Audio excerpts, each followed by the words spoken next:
Anna Kepner's Apple Watch tracked her heart rate every minute of every day. On the night of November 6, 2025, her heartbeat stopped. 7:51 p.m. That is the moment prosecutors believe Timothy Hudson began killing his stepsister. The watch recorded her heartbeat right up until that minute. Then nothing. For 3.5 hours, Anna's Apple Watch sat silent in cabin 8343 on the Carnival horizon while her family was elsewhere on the ship. Nobody came to check on her, and nobody knocked. Nobody asked why an 18-year-old girl had gone completely quiet. By the time anyone looked, she was already hidden under her bed, covered by a box of life vests. And Timothy Hudson had already thrown her phone in the trash. This is the Anna Kepner update, and it is the most important one yet. November 6, 2025, on a Carnival horizon and a family cruise off the coast of Florida. Anna Kepner, 18 years old, a cheerleader, a stepsister, was found hidden under her bed the morning of November 7th, covered by life vests. Cause of death: mechanical asphyxiation. She was raped before she died. Her 16-year-old stepbrother Timothy Hudson was charged, first as a juvenile, then as an adult on April 13, 2026, with first-degree murder and aggravated sexual abuse. He pleaded not guilty. For months, he lived freely at his uncle's home in Hernando County under GPS monitoring. Anna Kepner's father said publicly, "He's been able to do whatever he wants and go where he wants. But our family's been sitting here unable to do anything." But that changed on June 10, 2026. And 3 new pieces of evidence have surfaced since then that change everything about how this trial will be fought. Anna Kepner wore an Apple Watch. Like most Apple Watches, it tracked her heart rate, continuously recording beats per minute, movement, activity, and health data in real time. On the night of November 6th, prosecutors allege that Hudson and Anna were alone in cabin 8343 from approximately 7:51 p.m. to 11:21 p.m. According to court documents, Hudson and Kepner were alone in the cabin they shared from about 7:51 p.m. to 11:21 p.m. the night she died. Prosecutors allege that Kepner's Apple Watch, which tracked her heart rate, stopped working during this time, which they believe is when the crime allegedly occurred. 7:51 p.m. Her watch stops tracking her heartbeat at 7:51 p.m. That is not a coincidence prosecutors are asking the jury to ignore. That is a timestamp. That is the moment prosecutors will point to in September and say, this is when it started. Anna's Apple Watch recorded everything right up to that minute.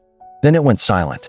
For 3.5 hours, a silent watch on a dead girl's wrist while her family was somewhere else on the ship.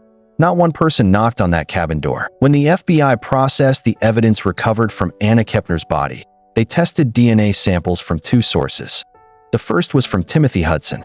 The second was an unidentified teenage boy, a separate individual who had been on the cruise and had a brief interaction with Anna. He was never a suspect. He was tested only to eliminate him. Lab results from the FBI revealed Hudson was 120 sextillion times more likely to have produced the DNA on the positive swab. A second swab, which was negative for sperm but positive for male DNA, showed it was 1.2 septillion times more likely that Hudson and Kepner were the contributors. 120 sextillion to 1, but that is not a probability. That is a certainty dressed in scientific language. The unidentified teenager was excluded entirely, and the DNA points to one person. One person who was in that cabin. One person who had been told months before the cruise to stay away from Anna. Here is where the defense will push back, and they will push back hard. Newly unsealed court records revealed the suspect's lawyer claims the FBI has no DNA evidence directly tying him to her strangulation. According to court testimony first highlighted by Fox 35 Orlando, investigators could not say whether any DNA was recovered from injuries on Anna's neck. An FBI agent reportedly said he was unaware of any forensic evidence directly linking Timothy Hudson to her death. The issue surfaced during questioning about the government's forensic evidence with investigators, reportedly acknowledging they could not determine whether the person who allegedly sexually assaulted Anna was also the person who killed her. That is the gap the defense will plant in the jury's mind. The DNA proves sexual contact with Hudson. It does not, by itself, prove he was the one who allegedly choked her. But here is what the defense cannot explain. The Apple Watch stopped at 7:51 p.m. when they were alone. The phone in Hudson's possession when it was disposed of the next morning. The body was hidden under the bed, under life vests, while Hudson blocked the door at midnight. And Anna Kepner told her ex-boyfriend she was afraid of Timothy Hudson before the cruise ever began. The DNA gap is real and the evidence surrounding it is suffocating. On June 8, 2026, federal prosecutors filed something new. Federal prosecutors quietly submitted new evidence under seal in the case against Timothy Hudson. In a pair of filings entered in federal court in Miami on June 8, prosecutors revealed they have obtained newly disclosed, supplemental information supporting their effort to revoke the release of Hudson. It's sealed and the public cannot see it. Even the media is not exempted also. The filing offers no clues about what the examination or testing involved. It could range from forensic testing or digital evidence analysis to DNA results. But interestingly, defense attorneys did not object to the government's request to seal the material. The defense did not object, and that is the detail that matters. When a defense team does not fight to keep evidence public, it usually means one of two things. Either the evidence doesn't concern them, or it concerns them very much, and they would rather it stay sealed than be discussed openly. Nobody knows what is in that filing. What we know is that prosecutors called it significant enough to revisit whether Timothy Hudson should remain free. And then 2 days later, a judge agreed with them. June 10, 2026. Magistrate Judge Edwin G.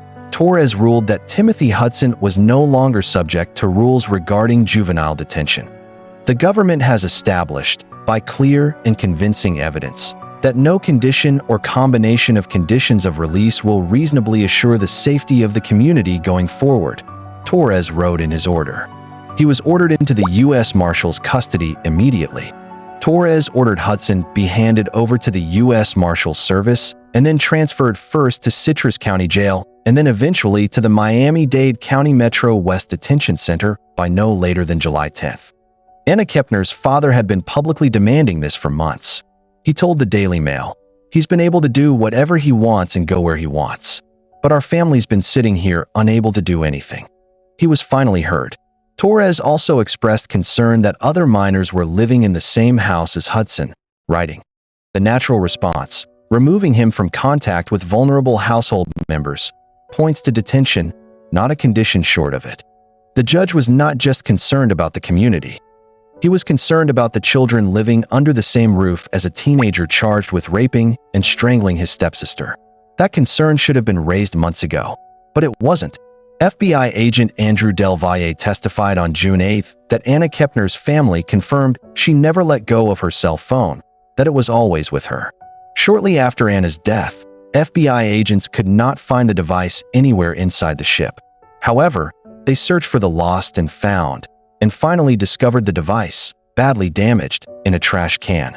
The FBI was able to recover everything from the phone, and agents tracked the movement of the phone from Anna Kepner's cabin to another side of the ship. The footage revealed that the device was linked with 4 routers within 20 minutes during the morning hours on the day of Anna's death. 4 routers. 20 minutes. The phone moved across the ship in a deliberate path, tracked by every router it passed through, and in the hands of whoever was carrying it. Hudson was also seen on camera leaving the room and walking from one end of the ship to the other and eventually getting rid of Kepner's phone in the trash at the ship's market. He smashed it and he threw it away. He walked back to wherever he had been. Anna Kepner never let go of her phone. Her phone was found in a trash bin, destroyed, in the hands of the last person seen leaving the cabin where her body was hidden. 7:51 p.m. to 10:13 p.m. Prosecutors say Kepner and Hudson were alone in the cabin for roughly 3 hours. Anna's Apple Watch stops recording her heartbeat at 7:51 p.m. 11:21 p.m. Kepner's younger brother returns briefly to the cabin. He later tells investigators he did not see her inside. 12:09 a.m. The brother returned again. Prosecutors say Hudson blocked him from entering, told him he was changing, and made him wait outside for a couple of minutes. The brother said the bathroom and closet doors were open and the cabin lights were on.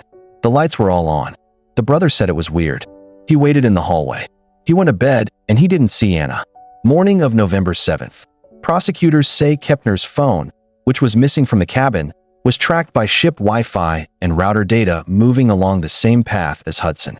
Between 9:26 and 9:55 a.m., prosecutors say CCTV and router data placed Hudson and Kepner's phone near the jogging track, smoking area, and later near the trash bin area where the phone was recovered. 7:51 p.m. to 9:55 a.m. 14 hours. From the moment Anna's watch went silent to the moment her phone hit the trash. 14 hours, and nobody on that ship knew she was under that bed. Timothy Hudson's step-grandmother, Sonia Zisk, has not been quiet. She went public on June 11, 2026, calling for criminal charges against Anna's father, Christopher Kepner, and stepmother, Chantel Hudson, for negligent supervision. Her argument: these teenagers should never have been placed in a shared cabin. An 18-year-old girl and a 16-year-old boy, alone together at night, with no adult inside that room. She said, "Why were those kids in a room together?" She called it a recipe for disaster. She has demanded accountability, not just for Timothy, but for the adults who created the conditions he exploited. No criminal charges have been filed against Anna's parents. The Kepner family denied providing alcohol to the teenagers on the cruise. What is not in dispute? Anna Kepner told her ex-boyfriend she was scared of Timothy before the cruise. She said he had knives, and she didn't tell her father. The question of who bears responsibility for what happened in that cabin, beyond Timothy Hudson himself, will not be settled in a courtroom, but it will sit in the room while the jury deliberates. In a filing submitted June 9th, prosecutors confirmed that trial remains scheduled to begin September 8, 2026. Timothy Hudson will be 17 years old when he sits in that courtroom. He is charged as an adult. He faces a maximum of life in prison. Prosecutors will bring. The Apple Watch stopped at 7:51 p.m. The DNA, 120 sextillion to 1. The phone trail, for routers, 20 minutes. Trash bin at the ship's market. The cabin timeline, the blocked door at midnight, the lights blazing, the body under the bed. The ex-boyfriend's testimony, and Anna said she was scared. She said he was with knives, and she didn't tell her father. And sealed supplemental evidence, the contents of which the public cannot see, and the defense chose not to fight. The defense will argue the DNA doesn't link Hudson to the strangulation. They will point to the mystery teenager. They will argue ADHD, emotional immaturity, and the conditions created by the adults who put them in that room together. They will ask for mercy for a teenager. The prosecution will show them the Apple Watch, 7:51 p.m., and ask, who was in that cabin? Christopher Kepner has been a quiet, measured presence in the public coverage of this case. He lost his daughter on a family vacation. He spent months watching the person charged with her murder live freely in his uncle's home. He told the Daily Mail, "We're upset that he's still out. We're 6 months in, and he should already have been arrested, and yet he's free to do whatever he wants right now. That's our problem."